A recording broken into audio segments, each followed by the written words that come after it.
Hello, ladies and gentlemen, and welcome back to another edition of the Hawk's Nest here on the Nighthawk Sports Network. Today, we are joined by the lovely Sierra Campbell of the University of North Georgia women's golf head coach. Sierra, thank you so much for being here. Thank you for having me, Brendan. I'm excited. Me too. Very excited to sit down and talk with you. I know you and I have had a lot of conversations about golf and sports and your team away from the cameras and off air, so to speak. So I'm glad that we get this opportunity for the audience at home and the fans of UNG to get to see this. So we're here at Shasta Golf Club.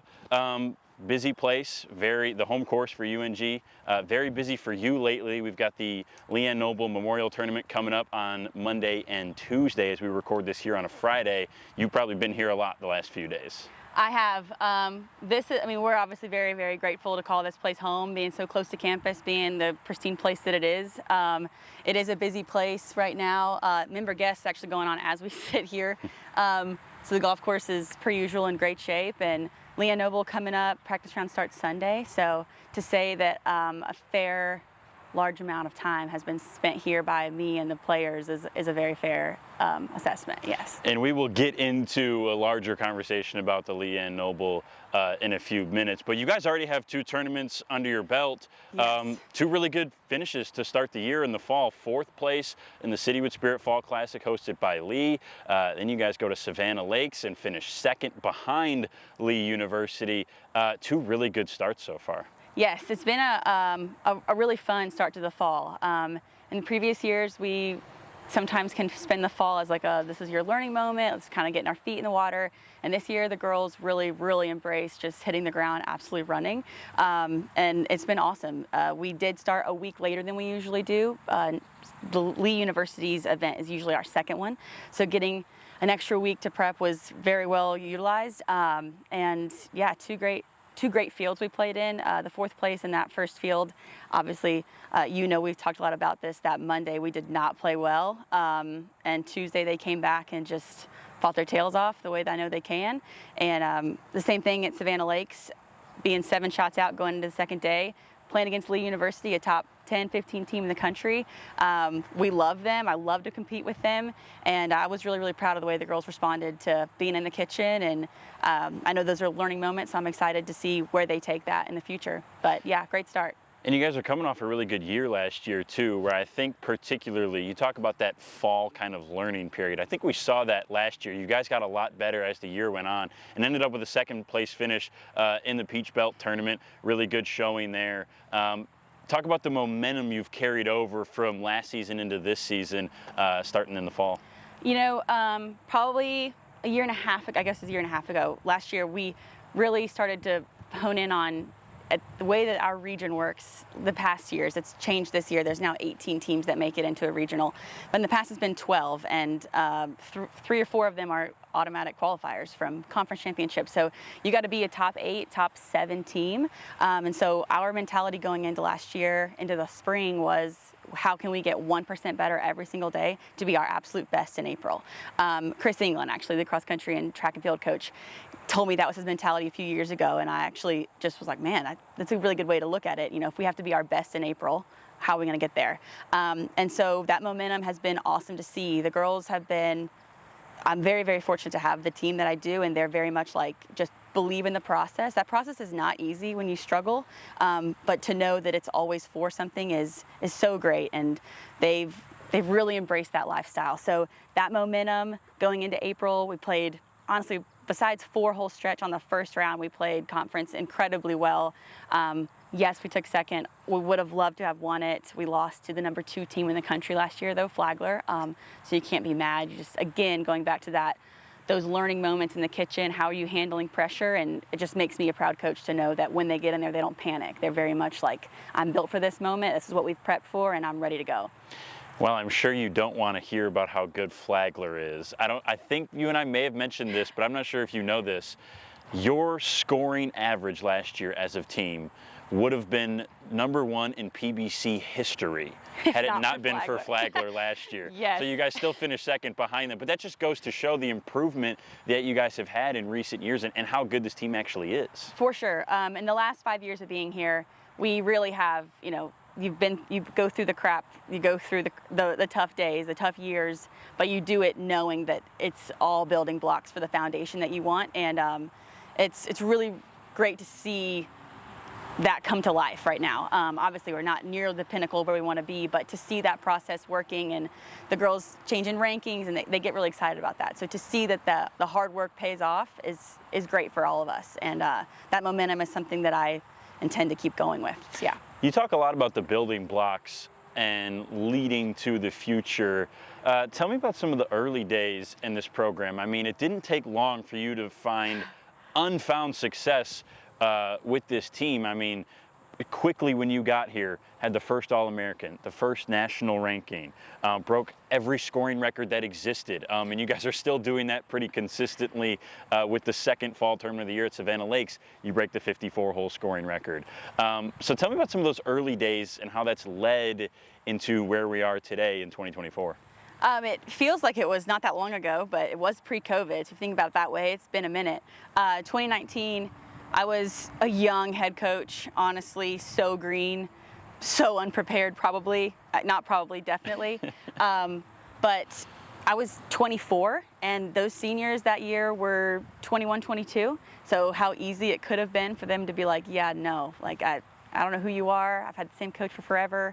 I'm not gonna buy into what you want. But that was not how it went. Those 5 seniors, especially, that entire group of girls that 2019 year, were so excited for they were so eager. They wanted to be sponges. They were sponges. Everybody talks about, oh wow, like you came in your first year, you broke every record. I didn't do any of that. We changed maybe a few of the ways that the culture was of, making them believe themselves, like you can do this and we can be great, and you have those tools. I don't need a new class to come in and start fresh for the things that I want to achieve. And they really bought into that, and they were willing to do whatever it took to be the best. And you're right, they rewrote the record book, and that was a really, really fun year. I would have loved to have seen what that year had been had it not been COVID. But to think that we together broke every record between September, our first event, and March when COVID hit, is something I'll never forget about that class.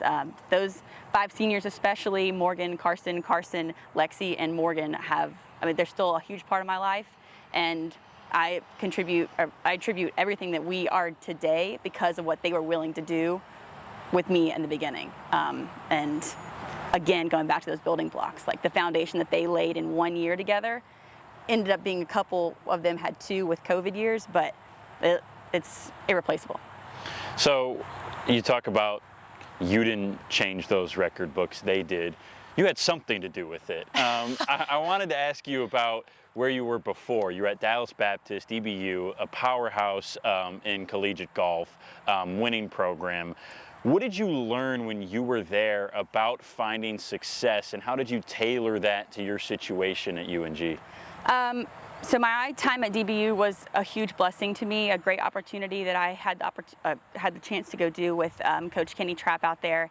And as a player, we played in the same region as them, not the same conference, but in my 4 years at Midwestern State, I got to see Dallas Baptist that wasn't necessarily a powerhouse when I was there, starting there in 2013, 2014. And by the time you got to 2017, they really were 1, 2, 3 in the country, won everything. So I would say what I learned the next year getting to work with them for those 2 years was that Coach Trapp was really big about this doesn't happen overnight. Like this takes a lot of no's, it takes a lot of heartbreak, and coaching is going to break your heart a lot more than it wins it. But those winning moments, they cover all of it. Like everything is worth it. That was the biggest thing I learned as a coach, but to know that you were going to go through the hard stuff to get to the best stuff, and it wasn't just going to be oh wow, DBU just became #1 in the country out of nowhere. No, that was a 17-year process for him when I got there, and that gave me a lot of faith going into coaching so young. We're not going to find immediate national championships and immediate success, but if you continue to water the grass you're on, it can be a beautiful, beautiful place. This is why I love having these conversations, because one thing I wanted to ask you about is, from my observation, you have been and are a very patient person, and we may have some friends that may say differently, but probably so. As far as it relates to your team and your team's success, I think working alongside Bryson Worley and the men's team, who have had a bunch of success lately on the national scale, I'm wondering where you get that patience from, and I think that's the answer there, is you're learning that this is not an overnight thing, and you're kind of in the middle of that not overnight process of building into something bigger. Yes. I will say my first year, obviously getting here, girls rewriting the record book, it kind of is a weird tease of like, wow, like you can do these things with girls you didn't even choose, but like chose to stay here and do this with you. Like, man, this could be, you don't want to say, wow, this is easy, but that year, if you're looking from the outside, you're thinking, man, she had an easy year. She walks in. No, like the things behind the scenes that year, like the things that they were willing to do really taught me a lot about patience. You come into the next year, still have a strong year, have 3 of those girls that were seniors come back for their COVID year, gain Maddie and Nathasan. Okay, still trending, still doing well. And then the next year, you're starting fresh. I bring in 4 freshmen. You, again, starting that fall off of like, oh, gonna be easy ride. It's been easy the last 2 years. No, like these are your building. Okay, here we go. This is now time to develop players, and to see what we've done in these now almost 3.5 years with that group has been the most exciting to me, and that has taught me the patience, because so easy to walk in and think, like cakewalk, like obviously, but this is where Coach Worley would say, and actually one of my parents sends me this all the time, our players' parents, of the bell-shaped curve, of got to go through the trench to get to the high mountains, and this is where we are. I'd like to hope that we've gone through the tough parts of the program from a development stage, and now we're just trying to gain on that momentum. And patience is key. I'm glad you think that I'm patient. You could probably ask my players; they might tell you something different off camera. But we definitely try to be. And if you want to teach players that the process and the journey is what matters to get you to destinations, then you got to show them that patience. Otherwise, they're not going to learn that at all. It's an easy thing to preach, obviously, but also knowing you, I don't know that there's many people that I know that want to win as badly as you do, whether it's in golf or it's rooting on the men's basketball team or the women's soccer team, any team at UNG, or it's pickleball, whatever it is. I think you want to win more than anybody out there 9 times out of 10. So how have you personally, how do you deal with that balance of being patient? These are college kids. I was in their shoes not too long ago, but damn, I want to win. Yeah, I am very competitive. I feel I've tried in my aging to be a little bit better about being so outwardly like, no, we have to be hungry to win.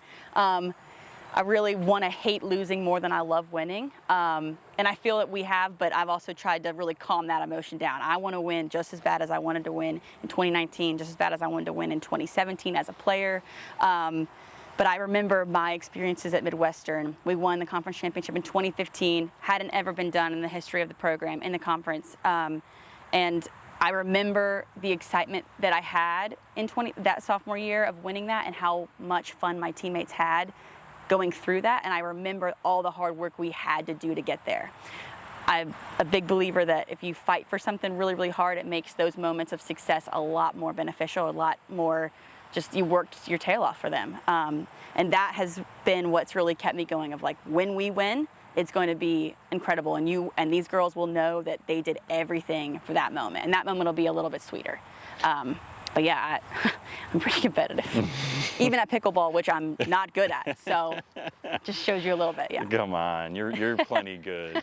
I find it interesting that you bring up your days as a player, because I'm curious what Sierra the coach would think of Sierra the player. Sierra the coach probably would want to strangle Sierra the player. Not from a work ethic standpoint. I worked really, really hard. I wanted to be the best. I was not a player that was just given talent. Believed growing up in any sport that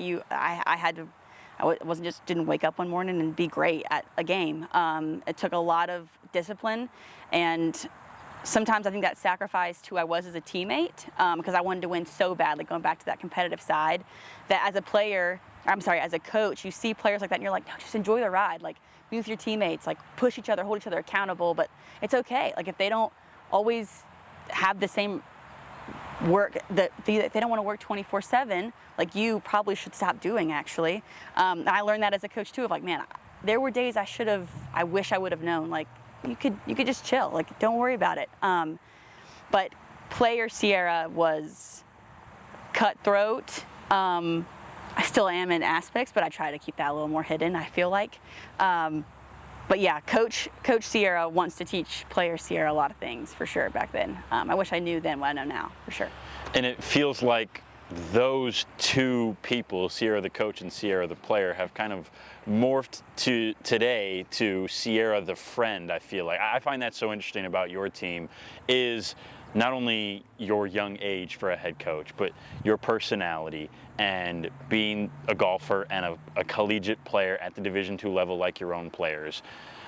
Your friendship with your players is so unique and special, and I can tell that they deeply care about you and vice versa them. What's that been like for you to lead a group of young women who you're their coach, but you're also a special piece to them? You know, they make every day more fun, just better. Even when you're going through crap, you're doing it, like the bad days, you go through it together, and I think that's what makes any great team very special, like a special friendship of a bond of a program. That's what it comes from, like knowing like not every day is great, but to be able to go through that ride together is really special. And yes, I'm younger, but I really, really hope that throughout all of my ages, I stay very relationship oriented with my players. That's how I start with players as recruits. If you want to come play here at North Georgia, you got to know coach is going to care a lot about you. And sometimes you're going to be like, coach, get off my tail. But I am.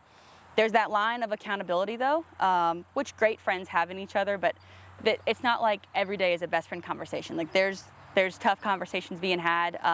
You hold them accountable, but I'm a really, really big believer in tough love. Like you gotta be tough on them, but you gotta love them when you're tough. I mean, that's what makes players great, I think, is that they were held accountable. They were held to a higher standard to remind themselves that they're better than they think, but also to love them through those not great days. I'm very fortunate to have the players that we do, and that I do hope that they love me back, but you come play at North Georgia, you gotta know that coach is there for life, pretty much. Sorry, but that's a special place because they'll always be in mine. So, not just your average coach-player relationship. At least I'd like to think not. So. I got to tell you, you are on one today, because next on the list was recruiting. So that's what I wanted to get to. That's like the third or fourth time you've segued it perfectly. So I appreciate that. You make me look good. Love that. When you go searching for a player, and I always ask this question to coaches because I'm so curious, because there is so much more than just the numbers that we see. This player comes in and averaged 70 in her senior year for 25 rounds, whatever. There's so much more to the numbers. Right. How do you find that next level? How do you get to know those players on a deeper connection to the point where you can say, I want you to come play for me because I think you're the type of player that fits in this program? I like to think of Coach Worley as myself as well, of just to be tireless recruiters, at least lately. COVID kind of changed my recruiting mentality as like, oh man, you could almost recruit players without having to be out there so much. And I don't want that anymore. I want to be somebody who's on the road, who's always watching, walking with parents, seeing how players treat their families. That's huge to me, because I believe that we're a big family here. And if you can't be respectful and like super appreciative of the people who gave you life and raised you to this point, then you're probably not going to be very respectful to the family that we're building here. And all of our recruits they're so good in that way of, mom and dad are a big part. Mom and dads of all of these players we have are a big part of our program. That's a little different, but I really love the edge that brings to our program. Seeing them a ton. How do they act? Are they, do they, when their back is to a wall, who are you going to be? That's what I want to know. Rarely do I watch a player to be like, oh yeah, look, she just made 18 pars. Like, that's first of all rarely going to happen. But when it's going well, that's great. I want to see how you respond to that. But I really like to see how players and recruits respond when it's not going their way, when it's not their day, because I want to know that you're going to be a dog. Are you going to have grit? Are you like, can you back yourself out of a problem, and can you make it to where it's team before me? And I am struggling, but I'm going to put that past me and go fight for the people out here that I love. That's what I want to see. Hard to see in individual golf, but you can tell. You can tell who's tougher, who's intimidating, and I love that about a player. I hope that answers your question. Absolutely. There's a few more things I can go on tangent there. All right, you've got to stop doing this, because the next word, I'm not kidding, the next word on my sheet is grit. And I know that you and I have talked about that word a lot, but that's the first thing when I think of Sierra Campbell, UNG women's golf, I think of grit. And as someone who's been around golf his whole life, I know people outside of the sport think it's leisurely. You're outside, look at it, look at the sun, the green, whatever, you know, it's nice, it's leisurely, it's not hard. And a golfer can't be gritty, no way, right? That doesn't make any sense. It's not a contact sport, it's not football, but it's quite the opposite. I think your team has proven that, and you found players that are gritty. But for those at home that don't understand, how can a golfer possibly be gritty? How can this be a thing? We do talk about grit a lot. It's actually one of our team words. We do 3 words a year, and one of them is grit. The girls, gritty, I'm actually not even sure is an actual word. To be gritty, maybe, whatever. But it's one that we hold to a very high standard. It's something that I've noticed in the players the last couple years, but then we brought, there's a woman named Katie Woodruff who's been helping us as an assistant coach, and she saw the girls for the first time last year at conference, and she's like, dude, your girls they got some grit in them. And I was like, I am so glad you said that, because I feel that way and they feel that way, but I haven't seen it from the outside. To be gritty on the golf course is going back to like, who are you going to be when it goes wrong? Like, are you going to fight? Are you going to cower down? Or are you like, okay, this is the moment I've prepped for? Like, I didn't prep for perfect circumstance. I didn't prep for a perfect day. I prepped for when it goes south, how am I going to climb my way out? And that, to me, is grit. Our girls carry their golf bags. We do it for LeeAnn Noble, which I'm sure you'll bring up in a little bit for her tournament. She refused, through all of her heart conditions and her doctor's requests, she refused to use a push cart. And for her legacy, we don't either. She didn't need one. We don't need one. And honestly, I think that adds a little bit to the grit. Very blue collar, very carry my bag, set it down, and really just fighters. Like, and you can just see it. I don't know how to explain it, but I can see them on the golf course. I'm like, oof, here comes here we are. Never poor me, always team first, always like, hey coach, I'm not hitting the ball well right now, but I promise I'm fighting. Like, for that girl over there, I will not give in. And really that's just a mentality that they love, and it's what I look for in recruits, and it's kind of what these players demand from their teammates when they come in as freshmen. You're either going to be gritty and get in line, or this may not be the place. And we've had no problem with that in the past. But it's something that they've worked really hard for people to recognize in them. So I appreciate you mentioning it. Yeah. You're right, though. It's not a very commonly used word for the game of golf. But something about players who just like, look, like just went double-double, but I'll be fine. Like, look at me in the eye, coach. I got you here. Like, I'm not worried. And that, to me, is, okay, I'm not worried about her. She's going to fight back fine. It's such a unique thing, because it's difficult to define, but you know it when you see it. You know, and you see it a lot with your players. You do.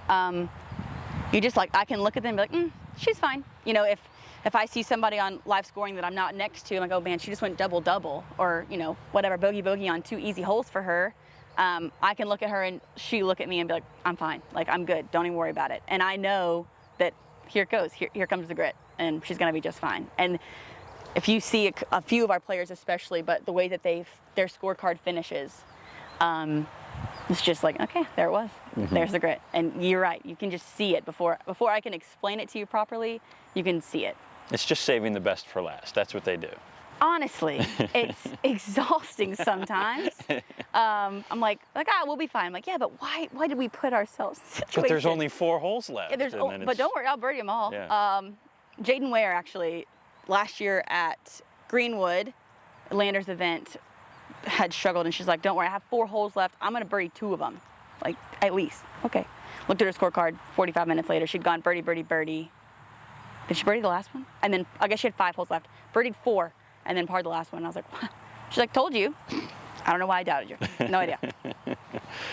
You mentioned LeeAnn Noble and that tournament coming up and the legacy of carrying the bags. There's obviously so much more to that. And for those that aren't aware, LeeAnn was a player for UNG who suffered from a heart condition and eventually passed away in 2014. And we have that tournament every year in honor of her and her legacy, held here at Achasta Golf Club, Yes. coming up, like we mentioned at the beginning, in a couple days here. Yes.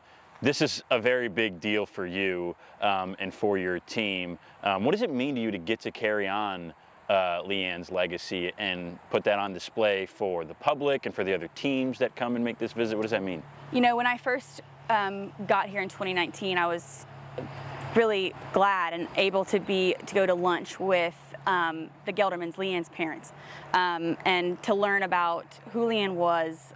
They have a scholarship in her name that we announced at the tournament, and just to find out the pieces that made her so great and so special in this community. She's from Gainesville, the Gainesville community, and I just have gotten the opportunity over the last few years to just learn so much about her, and she leaves way more legacy here than just the carrying the bag. It's just one thing that we do for her. She was obviously a fighter. She was a nursing major, somebody who wanted to give back, wanted to always be the best, and that's something that we try to carry all the time here. The LeeAnn Noble Memorial Tournament is special to us because we get to just continue to tell her story to every college golfer that comes through here.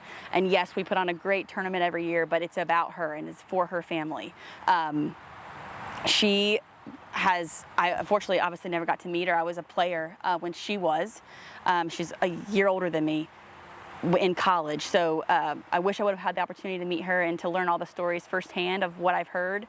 But to be able to carry on her legacy and years to come is very, very a special opportunity that I don't take for granted, that none of us here at North Georgia do. I mean, I hope that forever North Georgia does this, and I'm just right now the person that gets to help with that charge. So it's not just a tournament that you guys host and your home tournament every year. You guys really go above and beyond compared to the other tournaments that you will play in, and that's not to diminish the other hosts, but you make a concerted effort to make this a big deal. The other teams will stay with host families here in the Achasta community.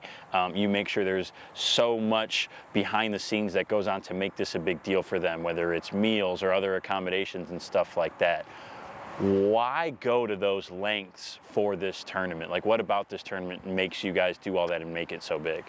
You know, obviously, it being the LeeAnn Noble, and like I said, wanting to be able to share her story and her legacy on with so many people, I believe that you have to make people want to come and be able to learn those things. So I remember as a player, I always not critiqued, but had a very strong opinion on the tournaments we played in. And to our coach, we always did. You know, he would say, what do you want to play in? What'd you love? What'd you not love? And how a tournament is hosted had a really big impact on that. You want to go somewhere where you're actually cared about, no matter what team you are. People actually want you there. You feel like you're respected. The golf course is yours. And when I got here in 2019, the first event, it was already that way, but I just felt that if we could get some of the best teams to make the best field in the country, it would become something that was always great. So yes, we do have the housing in the community, which is incredible. A lot of hard work goes into it, but it's always worth it. You can't tell behind me, but there are about 200 homes hidden in these trees up the Achasta community, and I believe we have 29 host families taking in teams starting tomorrow for some of them. So that's a really cool niche. We basically say it, when you drive through the gates of Achasta, you don't have to leave until Tuesday. But I just think that as a player, I love to play in events where I felt like the host university actually wanted to make it a great thing. And here at North Georgia, I was very fortunate when I got here.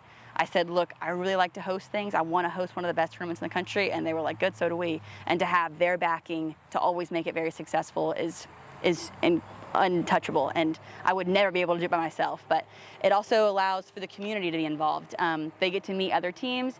Sometimes I don't love how much they become fans of the team staying in their house compared to the Nighthawks. But it's just a really cool opportunity for the community to also learn about LeeAnn, stay involved in our program, watch some great golf, and we just have a lot of fun. It's a lot of work for that. If you ask anybody on campus the things that we do for this event to prep for it, but it's always worth it. Come Tuesday, it'll be awesome. I love the opportunity to do it every year. What is something, because you talk about other people getting to learn about LeeAnn and her legacy and just North Georgia golf in general, what's something for the people at home watching this that they don't know about UNG women's golf that you want them to know? And maybe we already hit it with grit, but I'm sure there's more. There's a lot there. So a question I get very often is, are your girls genuinely as close as you make it seem, like on social media or around? Yes, they are. Going back into that recruiting, our players are just as much of a recruiting process as I am. Yes, I go find the numbers, find the person that I think is going to be built, who hasn't reached their ceiling yet, who's already great, things like that. I'm going to go find those people, and then they're going to meet the team. I'm really big on that. I trust my players' opinions just the same way they trust mine. And I want to make sure that person is going to fit. Are they going to be gritty? Can the girls figure that out without me having to see it? Are they going to be team first? Are they going to love each other? Like, you leave home to go to college, you leave your family, this better be the place that you find that. Where you go to college better be that next step. Who's going to get you to the tough days? And that's the biggest thing of this program, I think, is that they genuinely, yes, they're 8 girls. Do they probably want to scratch each other's eyes out on occasion? Sure. I mean, they're girls. But they are, through thick and thin, they are great friends. We could almost call them all 8 best friends, but that's something that makes it really special here. And it's not something that just this team right here has. It's what we've had since I got here in 2019. And I found the same thing in those girls. I was like, wow, they're just as close and they want to do the hard work together. And I think that is something that people question. Like, are you really that close? And they really are. I certainly am, and I know you certainly are. But for the fans at home, why should they be excited about the future of North Georgia women's golf? The North Georgia athletics as a whole is an exciting thing right now, and I don't foresee that being something that's just going to happen for the next year or two. I mean, look at this place. Dahlonega as a whole is first and foremost the most important thing. Okay, you get people to this town, this community, Hallmark at Christmas, and you're like, wow, this is a special small place just north of Atlanta. But the resources that our administration and the new president, Dr. Shannon, is putting into this team, at all of our athletic department teams, is unheard of, especially at our level.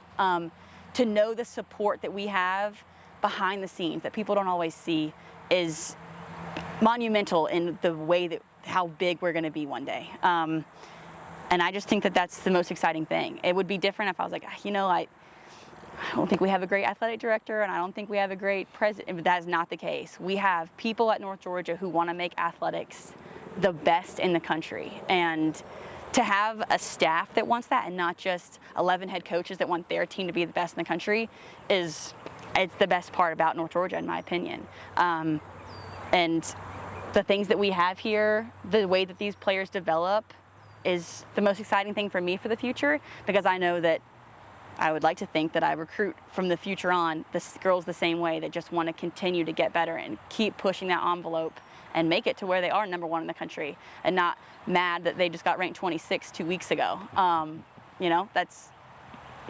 It's an exciting thing. There's a big buzz around North Georgia, and obviously you and I feel it because we're on campus every day, but it's something that I hope that the community, the state is starting to realize, and obviously the region too. We go to tournaments and people are like, man, they come to this tournament, you guys really do a good job here. This is not coach-led. No, it's not. I'm here to coach, and this department puts on a great event, and it's the same way for everything here in athletics. It's just very much, again, going back to team versus me. I want North Georgia athletics to be successful, and North Georgia women's golf is going to be successful on the way to that. Well, for me, I'm excited about seeing some more gritty golfers, and that's all everyone at home needs to know. So I'm excited about seeing some gritty golfers too. I hope you see some real grit on Monday and Tuesday out here. Should be a lot of fun. Well, Sierra, this has been awesome. Thank you so much. We really appreciate it. Of course. Thank you for having me. I appreciate it. Awesome.